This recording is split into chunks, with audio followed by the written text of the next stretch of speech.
this was in response to a comment that someone made, suggesting that the way they were dressing, they were trying to sell a bag of ferrets as a chihuahua, and I took offence. I got what they were saying about the need to lose a bit of weight, but it's the way they said it that really got to me. And so I wrote this, and it was called Talking to Girls. I catch sight of myself in mirrors, shop windows and doors. I don't feel ashamed. I don't feel bad. I feel proud. My body is not perfect. In fact, I do not believe in perfection. I'm wearing a navy nylon dress, medium, too short, low cut, orange tights with a hole in the ankle, odd socks and grey leg warmers pulled up to my knees, brown orthopaedic shoes purchased by my mother 5 years ago, pre-festival season. I've eaten too much cake since my babies were born. I've scoffed chocolate raisins during middle of night feeds. My breasts carry marks where my offspring have pulled. My thighs start to wobble, and I know that I'm flawed. My stomach is stretch marked. Still, it's certain I'm adored by two little beings who look to me for all. I carry their love, and it makes me walk tall. And truthfully, honestly, here's what I say: I wouldn't have it any other fucking way. I've waddled, they've toddled a long path to here. My carrier is tattered, but this heart is full, and any ego is now shattered. If I log on to look at my family tree, you wouldn't believe the things I see. A legacy of commerce, Olympic horses, iPod ads. I don't want that for my girls. Ignore lads and their fads. We shouldn't tell girls to be Kylie or Pink.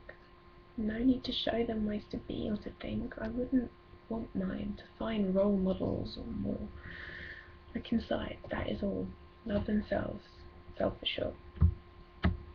I don't want to be a chihuahua.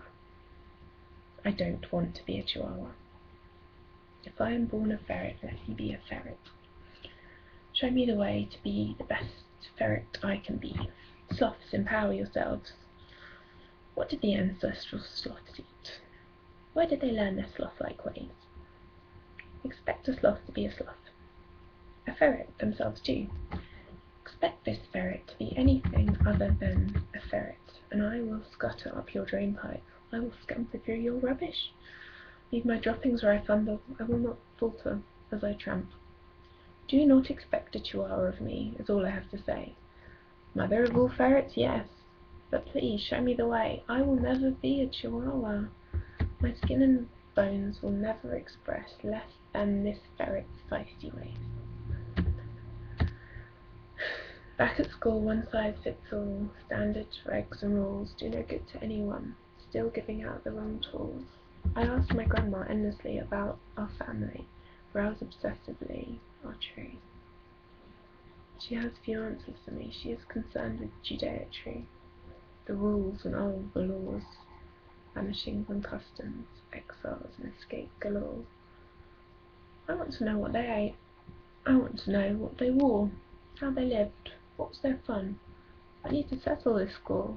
There's still so much to do here, all the stories to be retold. I need my girls to know, you see. I've done these things of old. How many women came before them? What patriarchy and religion mean? How our histories have vanished. I cannot offer them false promises.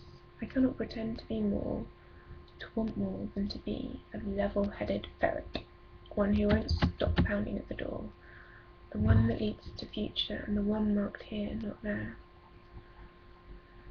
And that kind of sums up how I've been feeling recently about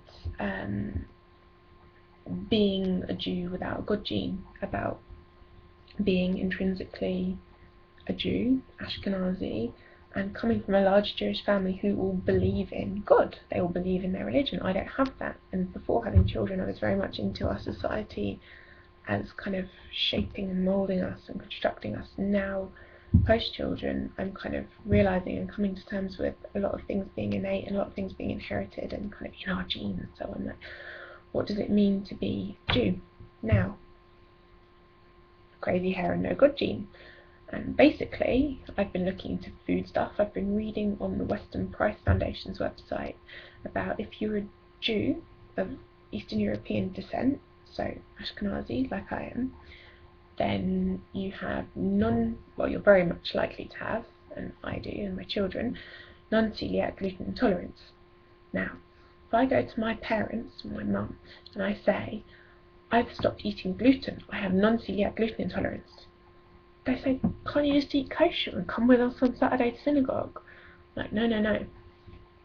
It's just like, it doesn't work. They don't understand what I'm on about. To them, it's all about, eating kosher, not mixing milk and meat and all these other laws. And I'm like, looking at it from a scientific point of view and coming and talking to them about our ethnicity, and they're just like, what? No.